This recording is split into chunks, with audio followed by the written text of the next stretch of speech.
নমস্কার ও শুভেচ্ছা সকলকে। আজ আমি আপনাদের সামনে তুলে ধরতে এসেছি একখানি কল্পনার সঙ্গে বাস্তব মিশিয়ে বানানো পোশাকের কাহিনী, যা শুধু কাপড়ের ওপর তুলির ছোঁয়া নয়, বরং ভালোবাসা, সংস্কৃতি এবং শৈল্পিক আত্মার প্রতিচ্ছবি। এই পোশাকটি একটি ছোট্ট মেয়ের অন্নপ্রাশনের দিনের জন্য তৈরি। একটি পবিত্র দিন, যখন সে প্রথমবারের মতো অন্ন গ্রহণ করে। তাই চেয়েছিলাম এমন কিছু তৈরি করতে যা একদিকে যেমন ঐতিহ্যবাহী, তেমনই হোক ইউনিক, হাতে আঁকা এবং সম্পূর্ণ মেড উইথ লাভ।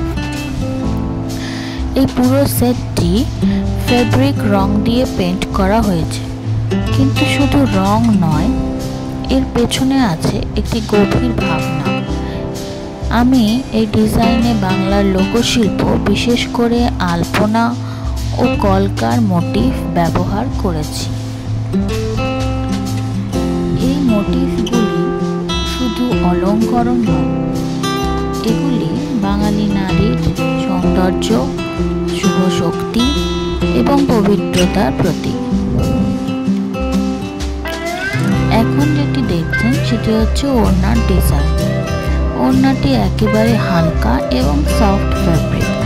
এই চারদিকে হাতে আঁকা ঘূর্ণায়মান কলকার ডিজাইন যেন তার ভবিষ্যৎ জীবনেও আনন্দ ও গতিময়তা বজায় থাকে। এবং এখানে কিছু সূর্য বিন্দু যুক্ত করেছি, যা বাংলার প্রকৃতি এবং আলোর প্রতীক। এছাড়া বর্ডারে আমি করেছি কিছু ফুলের ডিজাইন। এরপরে আসছে আমাদের টপের ডিজাইন। টপের সেন্টার প্যানেলে রয়েছে একটি বড় আলপনার চক্র, যা শুভ শক্তিকে আহ্বান জানায়। ছোট ছোট কলকা এবং ফ্লোরাল ডিটেলস দিয়ে টপটি ঘেরা হয়েছে, যেন শিশুটি পরীর মতো জ্বলজ্বল করে। এছাড়া রয়েছে বিভিন্ন রকম পাতা এবং ফুলের সমাহার। অবশ্যই যে কোনো আলপনা হোক জিনিস আমরা প্রকৃতি থেকেই গ্রহণ করি, তাই ফুল এবং পাতা আমাদের বাংলার প্রকৃতির একটি অনবদ্য প্রতীক হয়ে এখানে ধরা দিয়েছে।